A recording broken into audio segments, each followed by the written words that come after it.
سلام. تاجیکان در پایداری و استواری عائله در گذشته در میان کشورهای شوروی پیشین شهرت داشتند. فرهنگ خانه‌داری تاجیکی از یک سو و احترام به شریعت اسلام از سوی دیگر حیات عائلوی را پایدار نگاه می داشت و در تربیه عائله ها کمک می کرد. ولی سالهای اخیر نمونه های هست که بعد از مهاجرت مردان خانواده ها و یا شوهران به روسیه به مهاجرت کاری، بعض مردان زن و فرزندان خود را در وطن در تاجیکستان به گوشه فراموشی سپردند و حتی در روسیه تلاش کرده اند دوباره عائله برپا کنند. چون این رفتار آنها در تاجیکستان زندگی زن و فرزندان آنها را نه تنها آسان کرد بلکه به مشکلی ها روبرو کرده است. ما برای بررسی این مسئله به برنامه امان در مسکو عبدالله دولتوف تحلیلگر امور مهاجرت و در دوشنبه زبیدالله رازق روحانی سرشناس و محمدی جوان ساکن ناحیه حصار را دعوت کردیم تا به این سوالها پاسخ بگیریم و ما میدانیم که محمدی شما بعد از مهاجرت پدرتان به روسیه دوره کودکی را با مشکلی ها پسی سر کردید. چنین نیست مگر؟ خود شما چی میگویید؟ ما همین سه فرزندیم ما همین سه بچه یا دخترچه دخترچه هم کردیم سر کردیم همین سه بچه در همین خونه اکو دو دارم در اوست نه همین یک خیلیم در همین خونه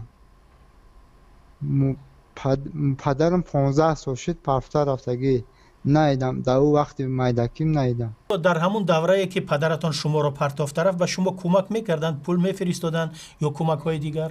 در همون سنده نمیدونم یا زن رستوران چی دوره که یک ده مردن همون زنش ده یکون دیران روی نکردگی نیسته. به زندگی شما کی کمک میرساند؟ خیلی همون اماکی مایکی همون به حال خودشون نه پروای جان دارن نه پروای کلی. شما آیا خبر دارید که شاید پدرتان در مهاجرت در روسیه دوباره عائله دار شده بودند به همین سبب شما را فراموش کردند؟ من پدر من ندیدم چه پدر من اونجا مایده بودیم و پدر من نمیشناسم و تا حال خبر ندارید که در کجا هستند؟ نه عائله دار هستند در جایی که هستند یا که چطور؟ اکو در هموس نه. مهمانان عزیزی برنامه ما یک نمونه بسیار روشن در اختیار داریم محمدی و زندگی کودکانش و سوال مطرح این است که چرا وقتی که مردان یا شوهران به مهاجرتی کاری به روسیه می روند در آنجا تلاش می کنند که دوباره عائله برپا کنند. جناب دولتوف شما به این سوال چی پاسخ می دید؟ سبب چی هست؟ یکی از سبب‌های اساسی اونه که تاجیکستانیان اینجا میآیند در روسیه و با دوباره یا سه باره خانه‌دار میشوند با مردم بومی. این سبب‌های اجتماعی است چون بعض اینجا میخواهند که جای کار خوبتر پیدا کنند و معیشت زندگیشون خوبتر باشد. از همین سبب تا جایی که میدونیم که حتی جوانان تاجیک کمپیرهای از 50 گذشته و 60 گذشته رو برای خاطر شهروندی گرفتن خانه دار می شوند. بله، البته شما حق هستید. وقتی که یک مرد از خانواده خود دور است زندگی تقاضا میکند که اون مثلا تمام طلباتی که در زندگیش هست برآورده سازد و وقتی که از خانه خود دور هستند شاید تلاش میکنند که دوباره عائله برپا کنند. سببش مگر همین هم نیست؟ شما ببینید که در تاجیکستان وقتی که تا 18 ساله نمیمانند که اونا با مسجد روند یا که اگران روحانیای سرشناس با اونا درباره آداب و رفتار و کردار که صحبت کنند پس اونا چیو می‌آموزند؟ اینجا که میآیند دیگر خیال میکنند یک کارایی میکنند که توبه. جناب زبیدالله رازق شما با رفتار چنین مردانی که از خانه وقتی که دور میشوند و دوباره زن میگیرند و مقدسات خانه‌داری تاجیکی و شریعت را زیر پای میگذارند چی میگویید؟ خب جوانانی که از تاجیکستان ما میروند و کشور روسیه در اونجا مثلا 1 سال و 2 سال بعضشان میمانند که در این مدت انسان شهوت دارد. بله. شهوت دارد. یعنی هر انسان نمیتواند که بالای شهوت خودش غالب بیاید. یک جهت خیلی که برادر عبدالله قید کردن، شرایط مشکلی اقتصادی و سیاسی و امنیتی هست در روسیه که با گرفتن یک زن روس مثلا زن تهجا کمی همین شرایط امنیتشون بهتر میشه. از طرف دیگر همون شهوت انسان است که انسان با همه انسان ها با عقل و فراستشون نمیتونن بالای شهوتشون پیروز شن. مثلا زمان حضرت عمر وقتی که مردم خب یگان جا که رفت جنگ میشد و با یگان کشور رو از مردم از کشور میبرامدن برای جنگ، یعنی سربازای اسلامی، حضرت عمر از حضرت حفصه یک واقعه شد. مثلا حضرت عمر این واقعه را چی کرد؟ مشاهده کرد. بعد همون واقعه از حضرت حفصه از دختر خود پرسید که زن چی مدت یعنی میتواند که به شوهر طاقت کرده تواند؟ حضرت حفصه گفتن که 4 ماه. به خاطر همین وقتی سربازا رو روان میکرد حضرت عمر میگفت که 1 ماه از این طرف راه، 1 ماه از اون طرف، 2 ماه است در جهاد و جوابتی بیان همین سربازا به نوبت بیان که تا زنهاشون مثلا بیراهن نشن و خودشون هم به اونجا از دست شهوت مشقت نکشن. ولی این شرایطی که ما مثلا با جوانان ما، برادران، فرزندان ما دارن، نمیتونن که در 4 ماه مثلا برن کار کنند با گردن بیان. دیگه همین 4 ماه کار کردنشون بعضیش همون راهگیراشون نمیشه. ولی ببینید جناب رازق، ما یک نمونه را از زندگی محمدی اینجا مثال آوردیم و اگر شما دیده باشید در تلویزیون روسیه هم یک مرد تاجیک را با نام سعید شریفوف نشان میدادند که وی از مادر خود، از زن و فرزندان خود حتی روی گردانده بود و تلاش میکرد که با یک خانم روس زندگی برپا کند و همه خانوادهش را گویا که در تاجیکستان فراموش کرده بود. این نمونه ها را هم ما داریم. شریعت به این چیز چی میگوید؟ این مسئله تماما دیگر است. وقتی که انسان ها، بعضی برادران، بعضی جوانان میروند 1 2 سال و 3 سال و 4 سال تا 10 سال نمیاند و از مثلا در فکر فرزندشان، در فکر زن و خانواده و پدر و مادرشان نیستند، این مسئله دیگر است. اینها مثلا از روی شریعت یگان معیار شریعت رعایت نمیکنند. ولی مهمانان عزیز، من از شما دعوت میکنم که با یک نوار نگاه کنیم. این نوار را همکاری ما برات یوسفی در شهر دوشنبه برداشته است و ساکنان شهر دوشنبه در این باره نظرهای خودشان را بیان کردند. بعد از دیدن نوار ما صحبتمان را ادامه میدهیم.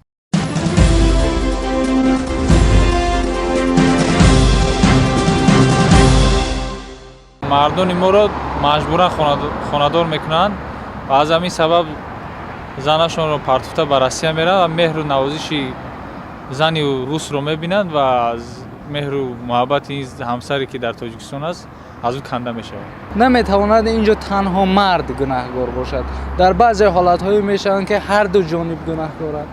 ای مرد که پول بسیار شد بعد زنک دیگر میخواهد، مجبور میکند همون زمان زندگی لبوی مرده خواهی نخواهی. موقعیت اویله داشتن، اویله چه کام کردن فرزند بود، همینا رو درست نفهمیده دادن و که همه سببش این باشه. هم تاثیر جنگ برادرکشی بود که یک چند وقت هم معلمای خوب مکتب رو ترک کرده رفتن. از سس بدن همین اراده مردک میشود. خاک باید در حیات پس بلندی ها بسیار او میگن که چون بیل پلاس هم را طاقت کننده کار.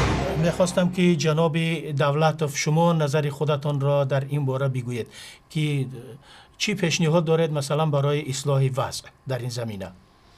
شما ببینید ما میتوانیم که خیلی سخنهای زیبا گوییم، خیلی مثالهای خوب بیاریم، ولی وقتی که وضع اخلاقی جامعه رو در خود تاجیکستان مشاهده میکنیم، این نمیدونم که در یگان جمان چنین پستی اخلاق را باور کنید ندیدم. در یک نفر از روسیه که دخترش اینجا تولد شده بود، از عائله تاجیکش که با هم آورده بود در روسیه زندگی میکردن، دخترش 13 سال داشت و سال گذشته دخترش را گرفت و به تاجیکستان برد. در اونجا با او واخوردیم وقتی که به من گفت برادر من همین دخترم آوردم که آداب مسلمانی و تاجیکی را از تاجیکا آموزد، ولی این وضعی که در تاجیکستان میبینم هر چیز زودتر میخوام دخترم رو به روسیه برم. یعنی وضع معرفتی، وضع اخلاقی تاجیکستان تا جای رسیده است که شما از سعید گفتید. اون سعید خوب با عائله‌اش هر کاری بود یا که با فرزندانش، وقتی که این آدم مادر خود را، مادر زنده خود را مرده گفت و از روی این که تا رحم دیگران بیاید کمی کارش پیش رود، مگر ما در باره دیگر چیزها گفتم میتونیم. به هر حال ببینید رفتاری مثلا سعید شریپوف و مثل این شخصانی دیگری که از تاجیکستان بر روسیه رفتن، فکر نمیکنید که با نظر داشتی رفتاری همونها و نمایشی که در تلویزیون روسیه پخش شد، آبروی اعتباری تاجیکان در بین مردم روس پایین میرود، پست میشود؟ اینجا یک چیز را باید قید کنم در همین موضوع که شکر خدا که وقتی که فرزندان، عائله و دو همسایه های اون آمده بودند با همون سطر تاجیکی، با همون آداب مسلمانی و در اینجا خیلی خوب صحبت کردند، شکرانه که دوستان روسیگی و بسیار نفرانی که طریق اینترنت و یا که تلفنی با من در تماس بودند بیشتر از آداب رفتار و کردار اونها میگفتند، ولی در قسمت تاجیکی اینترنت فقط از سعید میگفتند و میگفتند که اون ملت رو شرمنده کرد. جناب زبیدالله رازق، شما با رفتار شخصانی چون سعید شریپوف چی میگویید؟ این برادر که شما نام میبرید و در تلویزیون مسکو نشان دادن، نمایش تلویزیونی ده و این یگان معیار شریعت انجام دادگی نیست. نه مادرش مثلا نفقه تامین کرده است، نه زن و فرزندش نفقه تامین کرده است. یگان مثلا سهم در این زمینه گرفتگی نیست. به خاطر همین ما دیگه یک چیز یگان ذره به شریعت موافق نیست رفتار اون کس که ما از نقطه نظر شرعی یگان عمل او را به هادیم. خیلی آقای عبدالله گفتن برعکس اون فرزندش و مثلا مادرش و زنی که در اینجا داشت، اینا یک اخلاقی اسلامی، یک اخلاقی نیکی مثلا اجدادی رو نشان دادن در اونجا که از خودشان و باعث تحسین و آفرینی مردم تماشابینان گشت. خب ما باز دوباره برمیگردیم به محمدی جوانی که از ناحیه حصار در برنامه ما شرکت میکند و معلوم است که مادرش او را به وای رسانده است بدون پدرش. میخوایم پرسیم که محمدی تو مادرت رو دوست میداری؟ بله بله. بله. چی میگویی در حق مادرت، خدمت هایی که مادرت برای به وای رساندن تو کردند؟ خدمت های این مادرم خیلی بجا آوردن. چه خیلی که مادر کلان کرده، چه خیلی که خورانده پشانده هم خیلی کنیم. بله. تو با راه پدرت می روی یا که چطور؟ مثلا مثل پدرت رفتار میکنی اگر عائله دار شوی در آینده؟ خیلی که ما هم نه که ما مثل پدرمون نمیکنیم، هم چه خیلی که ما عقفای مادر من خیلی دیدگی ما خیلی گذشتگی دیگه.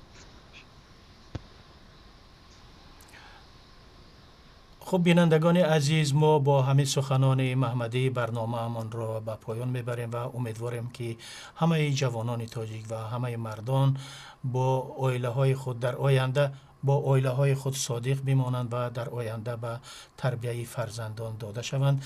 یادآوری میکنم که از شهر دوشنبه در صحبت میز گرد ما زبیدالله رازق، روحانی سرشناس تاجیکستان، محمدی جوان از ناحیه حصار و عبدالله دولتوف از شهر مسکو تحلیلگر امور مهاجرت شرکت داشتند. برای شرکتتان تشکر.